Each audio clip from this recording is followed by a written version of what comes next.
All right. Good morning, everyone, or good afternoon if you're based in Europe, or good evening if you are over in APAC. Even our lovely speaker is. So we should hopefully not hold him up too long because it's late at night for him. But anyway, nice to have you all here. I'm Cecilia Lavin, and I am the host of this lovely in-event talks today. That music in the introductory video really got me pumping, actually. I'm in a great mood right now. So thank you for joining us here. Today, we're going to talk about a really interesting subject. We're going to talk about the economic impact that a Bitcoin has had as a payment adoption, basically as an alternative, payment of goods and services. Before I go in and introduce our lovely speaker for today, I wanted to remind everyone that on the right-hand side of your screen, you have a chat function that you can all speak to each other. Below that, you also have a questions bar, so you can go in and ask your questions at any point throughout the session, which we will then look to answer throughout the session or at the end. And at some point, we will also launch a poll, so keep an eye out in the poll section as well. But without further ado, I want to introduce our lovely speaker. Bear with me as I go through his amazing bio over what he has done. So today I have with me Johnny Ang, who is a board member and the head of payment innovation and partnerships at YeriPay. Johnny has had experience in various industries, ranging from payment solutions, standard bodies, loyalty programs, even wine distribution and retail marketing. So he's got loads of experience in different industry. Johnny has actually also earned a BSc honours in business management and marketing from the University of Bradford and an MSc in marketing and consumer insight from Nanyang Business School. He was awarded the prestigious place in 50 most influential payment professionals, which was conferred by the World Payment Congress and Awards in 2019. He's also the co-founder and non-executive director of an architecture consultancy firm. So basically, a lot of fingers in many different pies. So let's welcome Johnny. Hello, Johnny. Thank you so much for being here with us today. Good afternoon, good evening, evening from my case in Asia Pacific. Thank you very much, Cecilia, for the very nice introduction of myself. It's mouthful, but yeah, I tend to be very exploratory with whatever I love to do. I learn new things, and today, very interestingly, I'm very happy to be talking about the economical impact of adopting Bitcoin in goods and services with you. Yeah. Well, you obviously Thank have you. a lot of background in different areas, which means you're an excellent speaker on this topic. I mentioned to you beforehand, before we came on for this event, that I must be honest, I'm not hugely involved in cryptocurrency and Bitcoin. So I thought, for the benefit of our attendees who may be in the same situation as me, I thought we should mention three sort of key words that we will be using today and explain a little bit about them before we go into the discussion about the impact of this. So, we obviously have cryptocurrency, which in essence is a digital currency. It has an encryption algorithm in the way that it's designed and set up and being used. And it doesn't have a physical representation like you have with the dollar notes or pound notes, etc. And Bitcoin is the most common cryptocurrency there is out there. Have I explained that correctly, Johnny? Is that correct? You were saying that you are a novice, but actually you are more experienced than me after hearing you. Well, there's nothing that a Google search can't do, and a bit of an interest in the industry, I guess. And another interesting word, I think we can go through in a bit more detail a bit later on, but it's worth remembering for people as well, is blockchain, which blockchain technology has obviously been developed because of cryptocurrency. And as far as I understand it, it's basically the method of how they store information, and it's in essence a database of how you trade with cryptocurrency. And I read it's almost impossible to sort of edit it or hack it or sort of, trick the system, which, sounds incredible to me in terms of sort of privacy. But it could be very complex, I'm assuming, right? Yes, it is. Yeah. I think, it has got to a stage that I would say that I myself is not a very technical inclined. I mean, I would look at it in a way that how Hmm. in the logic and in how things is being used for it, which we will Hmm. discuss more about it along the Yeah. way. Yeah. So let's start off with, I guess like with anything in life, when new sort of technology is being designed and being put to usage, and, people are starting to adopt these things, there's obviously advantages with everything, but also disadvantages, right? There's going to be some things that work really, really well, and there's going to be some things that's maybe not to the advantage of this new development. So if we talk about cryptocurrency as a, generic, sort of, area, what are some of the advantages of using cryptocurrency over more physical currency? I think it's all boils down. I mean, if you talk about the advantages, I mean, depending on which camp are you from. Mm-hmm. Um, if you are from the traditional banking, you probably say that crypto itself is not for everyone. If you're Mm-hmm. from the very experimental, very bold in trying new technology, you would say that the cryptocurrency is interesting. I mean, I will cite a few advantages. Mainly, I would say that there are already 10,000 cryptocurrency available.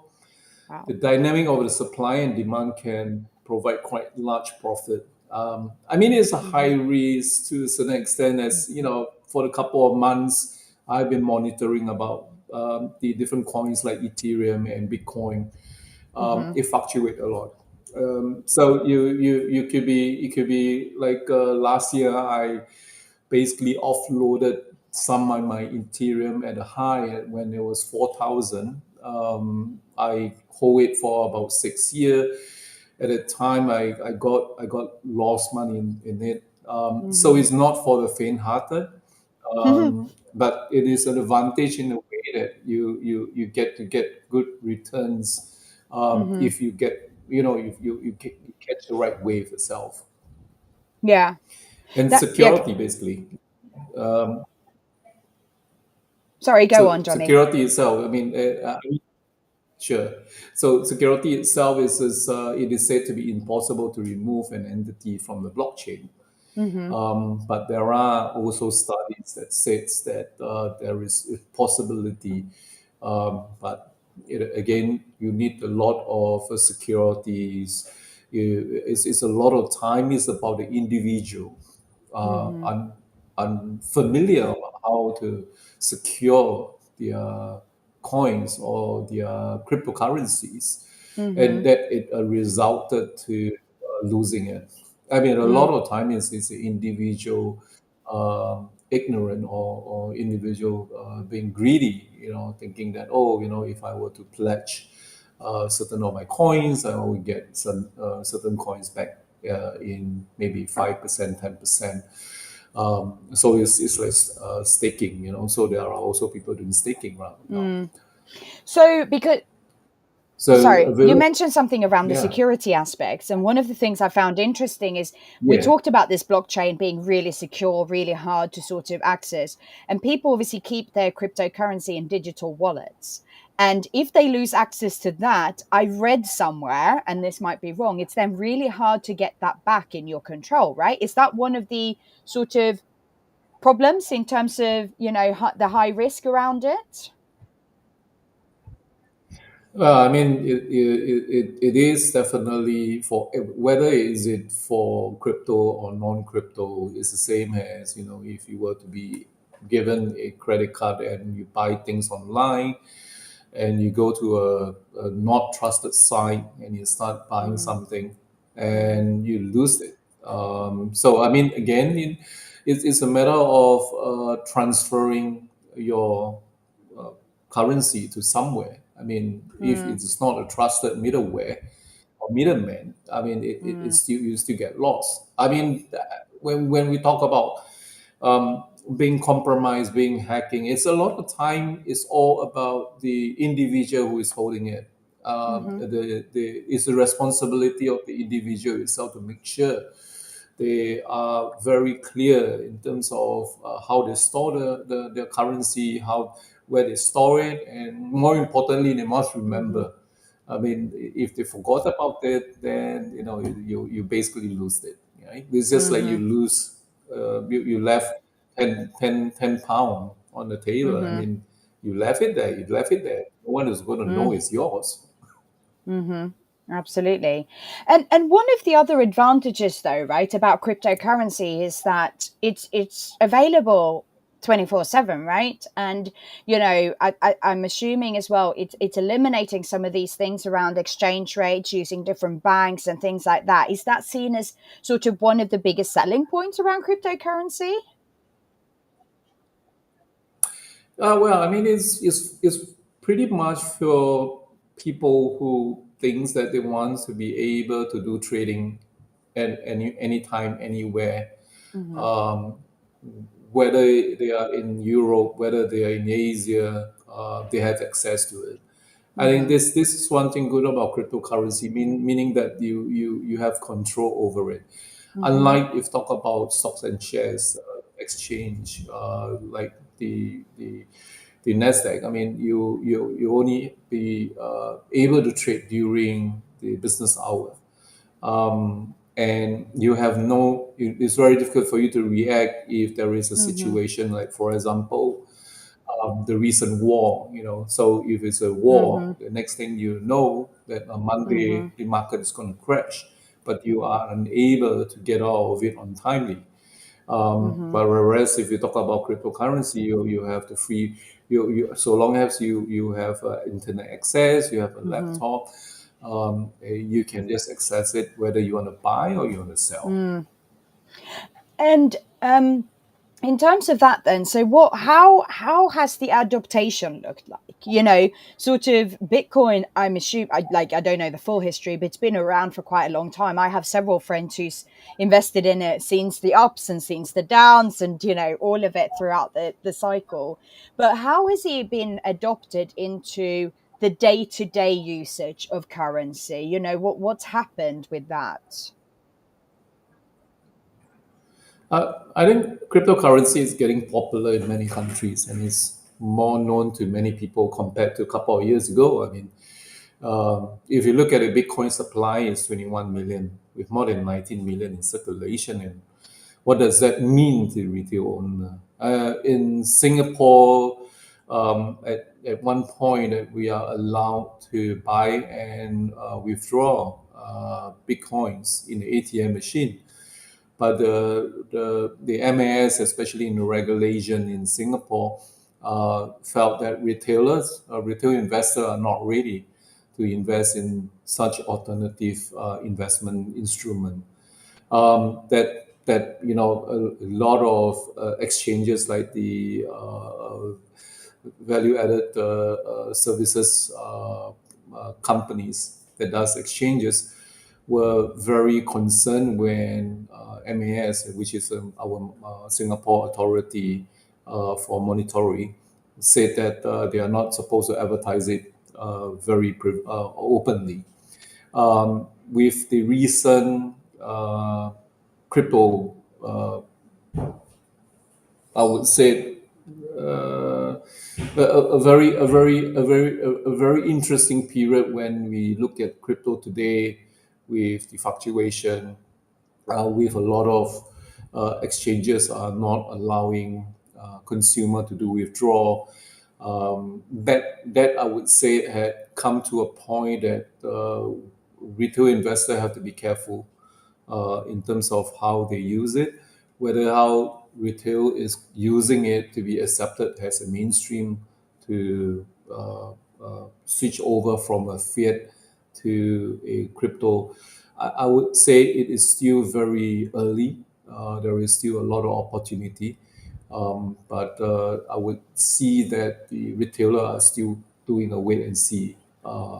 attitude towards how they want to accept Bitcoin or cryptocurrency. Yeah. Do you know of any use cases where retailers have actually accepted Bitcoin or other cryptocurrencies as a form of payment? And, what's the sort of use case around that? I would say Japan was the very early adopter of Bitcoin acceptance in retail. Uh, Very interestingly, last year, I would say in Singapore, in fact, you can use crypto or you can use a Bitcoin or Ethereum to buy a Lamborghini. So that is happening in Singapore. And recently for Jerry Pay, we have worked with FCF Pay, which is a Canadian company, to look at how we can bring crypto payment to retailers. So, but because retailer at current moment are not very certain in terms of how what sort of risks are they getting because of the volatility of the amount. I mean, especially if you see today, it is about 2,500 US dollar. It could be 1,500 US dollar for per Ethereum. So again, it is a matter of whether retailers who is accepting big cryptocurrency are able to do the hedging and able to manage the treasury. I think that would probably be the turning point when this is being solved.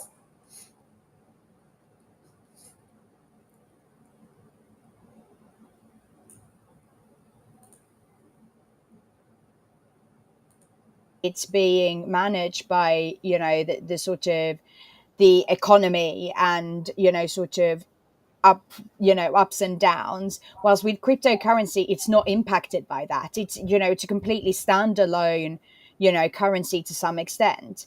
Does that have any impact on how it can be used moving forward, you think, or is that also where then it may never be able to be used in the same way as currency, if that makes sense?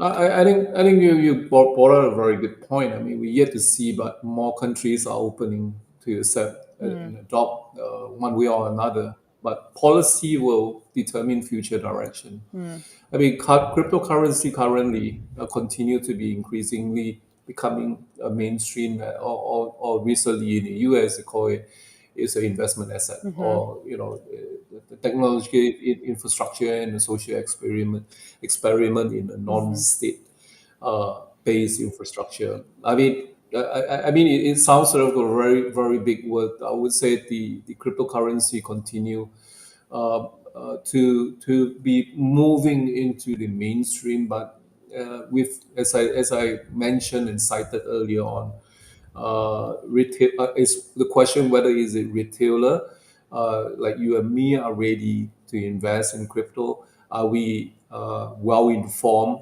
Are we do we know the risks and the downside of it? mhm, Um, and if you look at the China and Russia view, it has a fiscal and ideological challenge to sovereign monarchies because to mm, them, China and Russia, they will rather look at the threat. I mean, that's the reason why China, especially, kind of banned cryptocurrency. That they're afraid that it became a mainstream. But I mean, at current moment, I would say that China is just trying to uh, maintain their currency from being mhm, manipulated. mm, Whether they will open up in future, I think that is yet to be seen.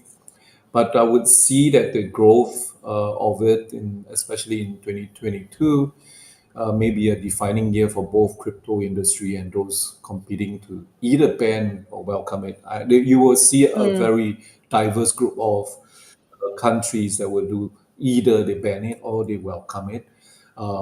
The examples suggest a country that welcome.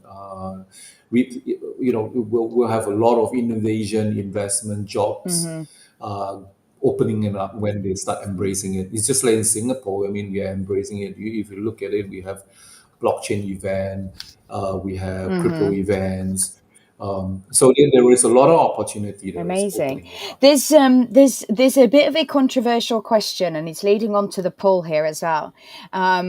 Philip said he's seen a video which is of financial experts that claims that and other cryptocurrencies can be a bit more like a pyramid scheme, if you know what that means, and a bit of a Ponzi scheme, as he says, but our poll that has been we asked, it says, would you consider Bitcoin to be the future of money or just a fad? 88% of our attendees here today actually thinks that it is the future of money.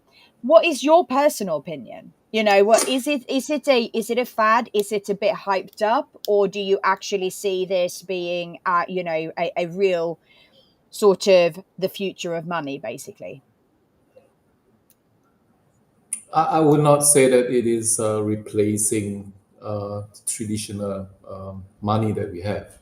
But I would say that there will be an option as an alternative. Um, Mm-hmm. I would not call it a Ponzi scheme. The reason is because, again, it's a willing buyer, willing seller.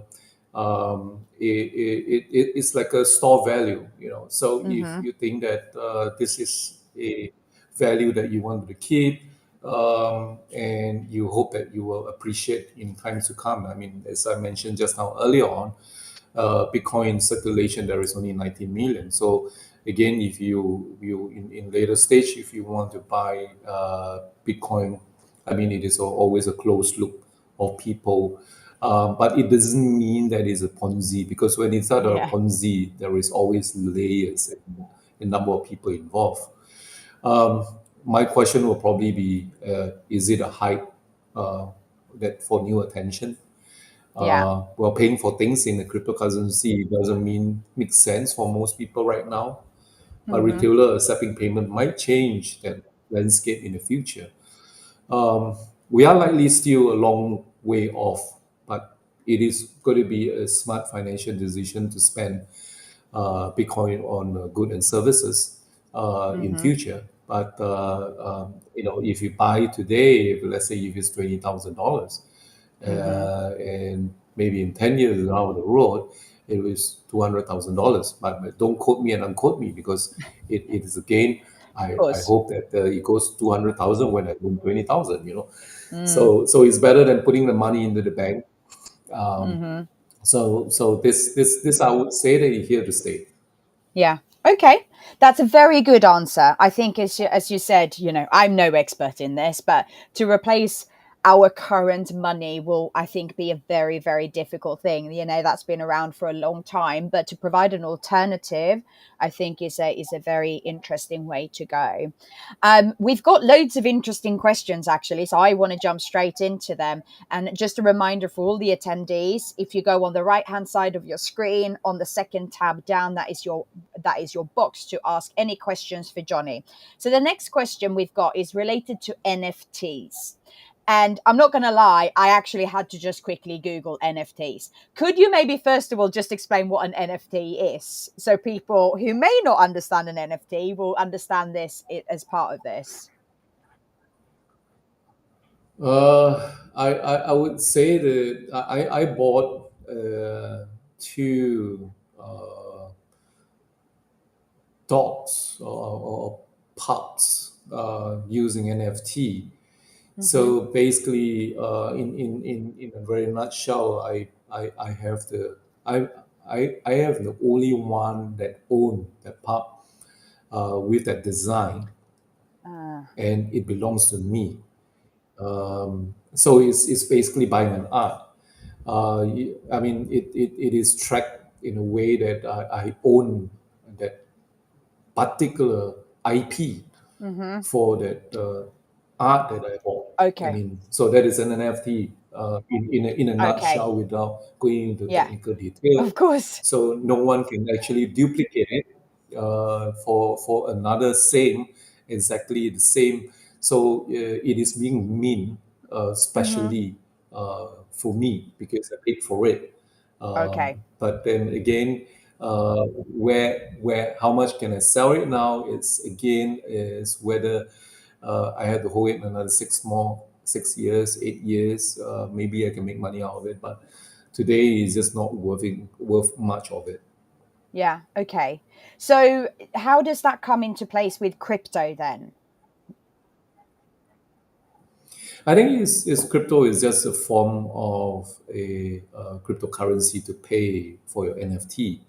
Ah. NFT is just you use the cryptocurrency to buy the NFT that you Mm. want to own. Uh, so I would say that these are all the different pieces of things that Mm-hmm. you uh, use. I mean, there is so many jargons around it, and it tends to get a bit confused for people who are novice to it. Mm-hmm. I would say that I'm still learning it. But if you put it in a way that if you want to buy NFT, you need cryptocurrency. So Mm-hmm. there is certain NFT they use certain coins to buy. Okay. So Okay. again, uh, that it is a different level of complexity. Well, yeah, I think I need to Google this a lot more for me to understand this. But in essence, sometimes you need specific cryptocurrency to buy an NFT which you solely own, and that can then be seen as, a trading, like the same as a stock or a bond, right? You will buy and see the long term investment with it. Is that sort of accurate? Perhaps I just put it in another simple way. Mm-hmm. It's just like stamp, right? I mean, in the past you have stamps, so you Mm-hmm. buy the postage stamp, Mm-hmm. and you claim that this is the one and only, because they have only 10 pieces in the world. Yeah. You own one of the 10th. So the NFT be able to basically tell whether is this genuinely the one of the 10th. Yeah. So again, that's NFT for you. But have it did it ill result, or is it just a hype? I think it haven't reached up to the stage to allow everyone to say that, oh, I got a Mona Lisa, I got one piece of Mona Lisa, and I paid maybe 5 Ethereum for it. And someone, if want to buy a piece of Mm-hmm. my share of Mona Lisa, they have to pay me 10 Ethereum again. But we haven't reached up to the stage to say that people will do that. Mm-hmm. I mean, for example, you and I mean, would I want to do that? To spend 5 Ethereum Mm-hmm. and buy a piece of Mona Lisa among 1 million people? It's a good question. Very good question. I don't think I could afford it. That's for sure. Let's just put it that way. You're just being um, humble. exactly. Yeah. So we have another question from Sarah, and I think this is quite a good one for the audience here. Is what would be your advice to someone who's new to investing in crypto? Would you buy? Should we use an exchange, or should we maybe go ahead and sort of purchase a digital wallet? What would be your advice when you started off this journey? What was it that you wish you would have known at that point? Well, I mean, when I started the journey, I was a blind leading a blind 6 years ago. So I invested in ICO, which is a coin offering, and we backed the coins, and then we thinking that they would have a little good project out of it. But in the end, over the year, the project just went quiet, and nothing Mm, happens.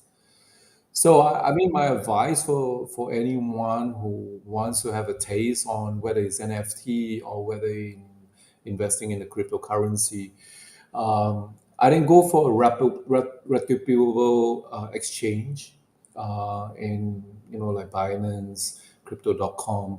You go in there, take a look, invest in maybe a few $100 mm-hmm, just to try it out. I mean, and then don't go in and just think that, oh, Ethereum today is at $2,000 US. Oh, there is a lot of people saying that in the next 6 months you go into 10,000, then you start mm, investing in your whole life saving in it. which is not a wise move because Of again, course. anything can happen. Yeah. Yeah. So start small. Within your heart can take. Mm-hmm. At the time my heart couldn't take it because I lost money, and start small and enjoy it. I mean, then you'll probably be able to learn it very Mm-hmm. quickly. I Yeah. learned the hard way because I feel the pain of losing $10,000. So yeah, so start a couple $100 will be Yeah. interesting for people. I received one piece of advice by someone who was used to investing, and that was always just invest what you can afford to lose. And I think that was a very good piece of advice, Well said. because otherwise, obviously, you would put yourself in a terrible financial situation. But obviously, before we wrap up for today, Johnny, because I'm conscious that it is very late your time as well. But what do you think is what can we expect over the next sort of couple of months or couple of years in regards to cryptocurrency, you think? I know we've talked about a couple of things. A lot of it will be surrounding and be determined by policy. But, is there anything else that you think we should be keeping an eye out for and sort of, remembering cryptocurrency and how it impacts the economy moving forward? I would see that there will be more regulation. I mean, it's a good thing. Don't get me wrong. I mean, when there is more regulation, means it's coming into the mainstream. There is a reason why there is more regulation because you need to protect, especially the retail investor, as Mm-hmm. I mentioned earlier on. Um, uh, Basically, more regulation protecting the interest of retail investor. Whether you be restrictive or not remains to be seen. Mm-hmm. There will be a need to invest even more than before to safeguard, especially Mm-hmm. exchange, um, because there will be a lot of tools that will be coming in the market that is helping exchange to safeguard the customer because it's a Mm-hmm. reputation. You Mm-hmm. want to be able to invest in the exchange that is actually be able to say that we your investment is well safeguarded Mm-hmm. and it is compliant to the different jurisdiction, and your money will not go disappear. And Mm-hmm. recently, there is a stop in terms of withdrawal. It is not very friendly to especially retail investor because you Mm-hmm. can't get out of it. Uh, but it is an exciting period for many of us, including myself, to see the next phase of cryptocurrency and its Mm-hmm. innovative users coming Mm-hmm. in the next couple of months, I would say. Well, I think this has definitely triggered me to find out a bit more of information about cryptocurrency, and maybe even make some of my own investments. And this is exactly what this talk was about today. So, Johnny, thank you so very much for your time. We really appreciate it. I hope you can have a good night's sleep now. And obviously, for anyone who's joined us today, myself and Johnny's speaker profile is just below the screen. If you want to connect with Johnny or myself, even on LinkedIn, you can do so. And we are sure that we would be happy to talk to you again. So thank you, Johnny. Really appreciate you taking the time today. Thank you, Cecilia. Thank you for inviting, and in event team for inviting again. Fantastic team. And I hope you guys enjoyed the talk together. I mean, I'm learning with you guys, so let's continue learning with each other. Indeed, indeed, we shall. And on that note, our next in event talks will be taking place on August the 17th, where we will be talking about the impact of climate evolution on health related issues. Very, very, very important topic. It is Terence from Ernst and Young who will be doing this with us. And before that, in event will actually be at Bish Bash in Detroit, where we'll be delivering content for. So keep an eye out on Eventland, which is the in events community where we deliver all of our events. Please do go and join us on LinkedIn as well. Follow us where you can then stay up to date with all of our upcoming events. And thank you for joining us today. And thank you again, Johnny. We'll see you all soon. Thank you. Bye.